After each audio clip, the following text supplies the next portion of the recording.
So that was Gaman, which was one of the very first songs I wrote for Allegiance after having visited the Japanese American National Museum with George Takei.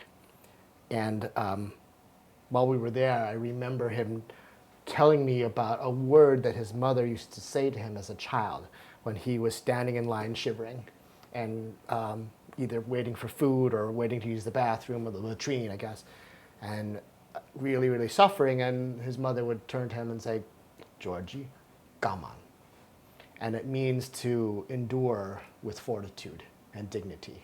It's a distinctively Japanese word. And the minute I heard it, I said, well, that there is the heart of the show, isn't it?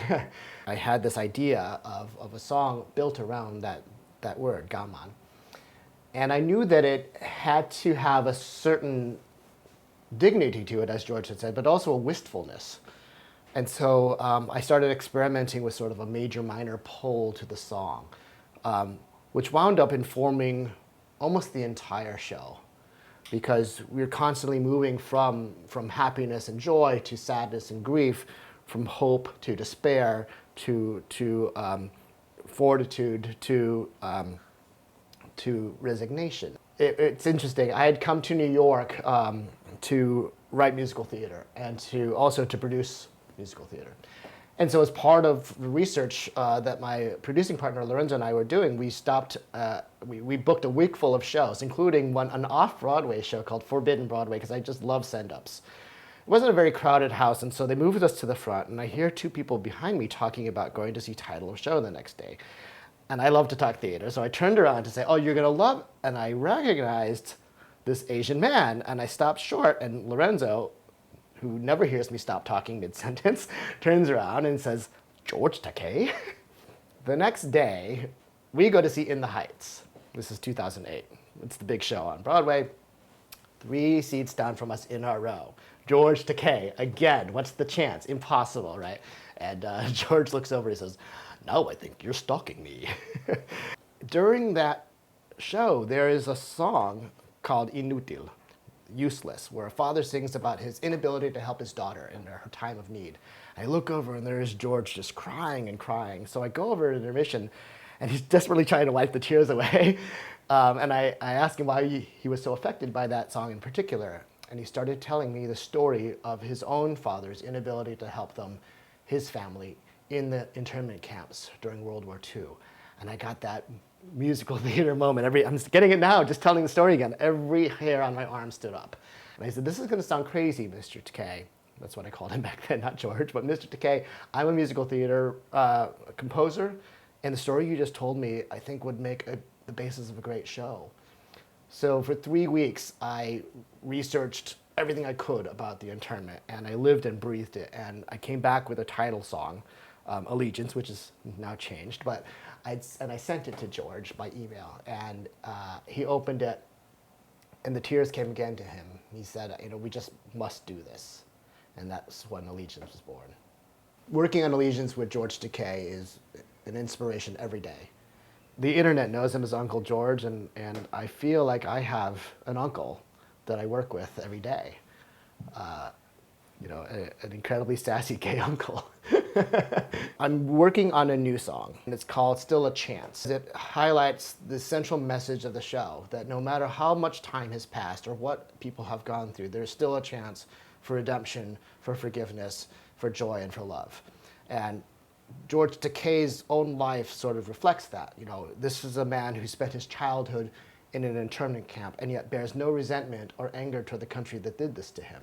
Lea's character, Kay, sings this toward the end of the show. "A chance for forgiveness after all these years gone by." So you've got this sort of wistful, "I made a wish that we might have a chance to say goodbye." And I also, that reminds me as I play that, one of the things that we've been trying to do is to pull in a lot of these Japanese sounds, like if you could hear. And that's a sound that I think Western ears don't hear a lot in musical theater, And so here's this classically pop structure built around something that uses that kind of rare sound. So a chance to be open, for your heart once more to sing. I also missed you terribly, wishing more than anything that we could just undo it all, change our ending in advance. And there's that sound again. And then I want to go back to sort of a modern musical theater chorus there, and it goes, this is the proposed, there's still a chance for hope to soar again, still a chance, make one more wish and then there's a chance for the wind to catch the wind and dance.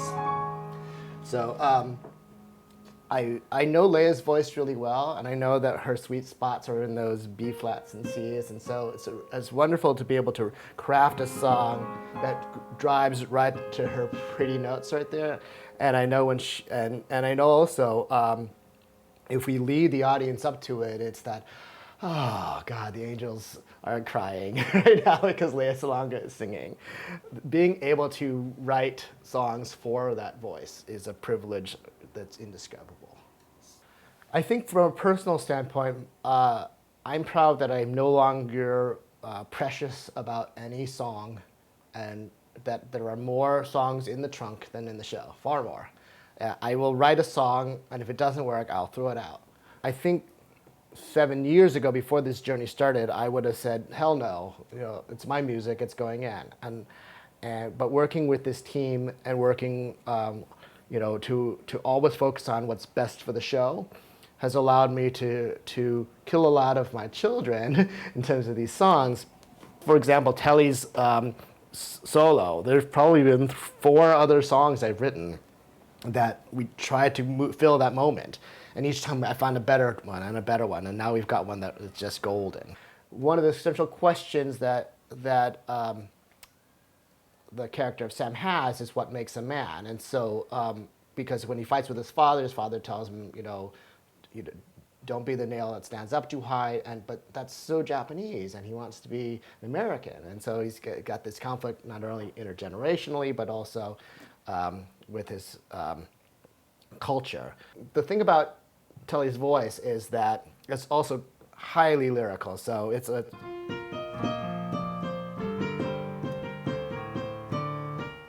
okay. So that's one phrase, and then and then people are like, "Wow, that's already really high," but then I can push it. I can go.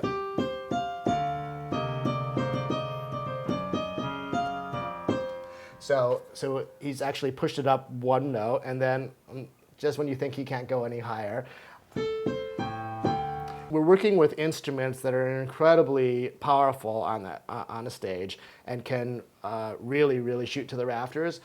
And I think that has allowed me to write music that's got a range from here to here, and really, really, really going after Telly's sweet spots.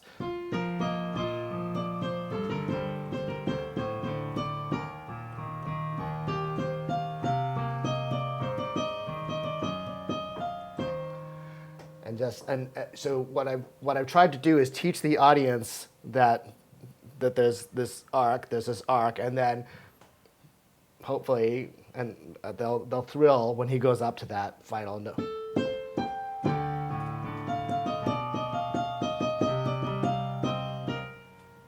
There was a song we were working on. The show it was a song that Lea sings in Act 1 called "Higher," and but we were several weeks into rehearsals already, and the director turns to everybody and says, "We have a problem. We have a leading lady without a leading lady song." I could feel all the eyes on me, and I'm starting to do the math in my head, and my arranger and orchestrator looks at me and says, "I'll need it by Monday if we want it for the Sitz probe." And it's Friday. So I'm like, okay, I can do this. So I go home, and I'm playing around, and I send an idea off to my arranger. And she's very blunt with me. She's like, "I think you have better in you." It's like, oh, okay. Wow. So now this is like 2 nights with no sleep. I'm exhausted, and I'm worrying about having to go in and tell our director that there's no song, and I'm distraught. I'm exhausted. Can't think. And I suddenly hear this melody as I'm driving into rehearsal. And I don't know where it came from. And it's so simple. And I was like, huh. And then again, that step up, and I realized, oh, I think I know what this song is. And I went into the rehearsal hall and I wrote it. I wrote Higher in about 20 minutes. And I realized sometimes when you don't have the ability to think and you can only feel because you're so tired, you can only feel, that's sometimes when the best stuff comes. This is the song Higher.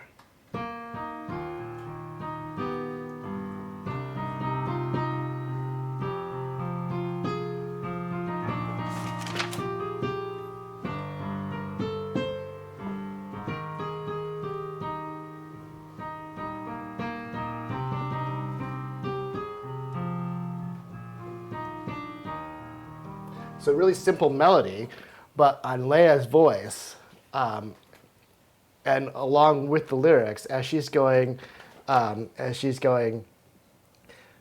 higher, starting there, higher than before, and she's actually telling you as she's singing that she's gonna go higher, and she does, higher, but afraid to reach for something more, and then to her sweet notes, higher, higher toward the sky. And so I knew right then that Disney princess voice I had lived with all my life, that I was writing the song that would sit perfectly for her, and she was going to love it. And it was an amazing feeling. And I remember just breaking down in the rehearsal hall the first time she sang it. And she came, and did the sitzprobe actually, she jumped up like a little girl and she ran toward me and we hugged. And both of us were crying because we knew that it was just one of those magical musical theater moments where it just doesn't come along very often. You know, I lost my father a year ago, and I think that the thing that really resonates with me now is just thinking he would be really, really happy. You know, and I think that his spirit is in the show as well, you know, as the character of Tatsuo. That, you know, there's a wonderful moment where Sam says, you know, Kay was the A student, and he says A minus, you know, and that was my dad, you know, always pressing us, but also very, very proud of his children. Not unwilling to say so, but you could always see it in his eyes. And I guess the one regret is that he didn't live to be able to see my name above the door, but it doesn't matter, you know. It's like his spirit's in the show, and so I think being able to honor him, I think that way is the thing I'm most proud of.